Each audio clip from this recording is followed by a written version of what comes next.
এখন কোন কাজটি আপনার এলাকার জন্য আপনি করবেন, আপনার অগ্রাধিকার? আমার এলাকাটা হচ্ছে বর্ষার এলাকা, যে এলাকাটা নানা দিক থেকে পিছিয়ে আছে। আমি নির্বাচনের আগে মানুষের কাছে আমি প্রতিশ্রুতি দিয়েছি জবাব করতে হবে, রাজনীতি করতে হবে, দুর্নীতি করতে হবে, নিরাপদ আবাসস্থল হিসাবে আমার এলাকায় অনেক ধরনের প্রতিষ্ঠান আছে, সেই প্রতিষ্ঠানগুলোকে সরকারি স্কুল কলেজ মাদ্রাসায় নির্মাণ করতে হবে, ভেঙে পড়ার যোগাযোগ ব্যবস্থা গ্রামীণ যোগাযোগ ব্যবস্থাকে নির্মাণ করতে হবে, আমাদের স্বাস্থ্য সেবাকে মানুষের রোজগারে পৌঁছাতে হবে, আমাদের শিক্ষা প্রতিষ্ঠানে শিক্ষা পরিবেশ ফিরিয়ে আনতে হবে, আমাদের তরুণ সমাজ যারা আছে তাদের এলাকায় এলাকার বাইরে সরকারি বেসরকারি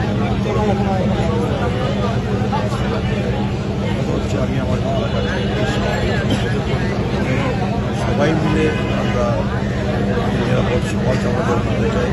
আমাদের সবাই মিলেমিশে সৌহার্দ্যে রক্ষা করার জন্য বসবাস করতে হবে।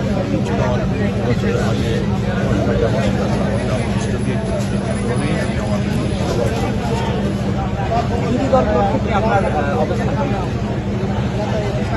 জুলাই আগস্টে রক্তকে রক্তদানের পরে কিন্তু এই জাতীয় নির্বাচন এবং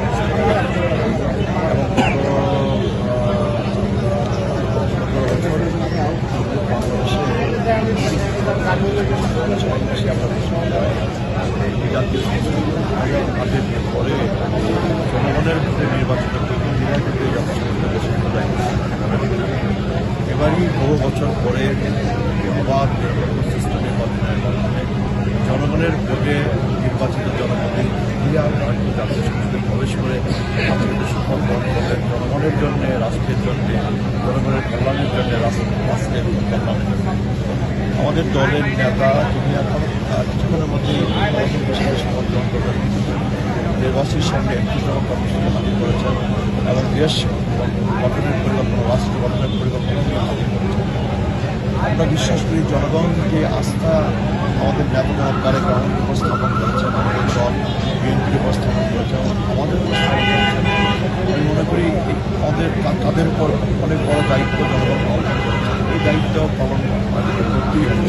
জনজীবনের স্বস্তি ফিরিয়ে আনতে হবে, আপনার জনজীবনের নিরাপত্তা বোধটা ফিরিয়ে আনতে হবে, সঞ্চার চাঁদাবাজি অবকাশ থেকে বাংলাদেশকে রক্ষা করতে হবে, করতে হবে, একটি সমৃদ্ধ আধুনিক এটি সরকার নিজের উপর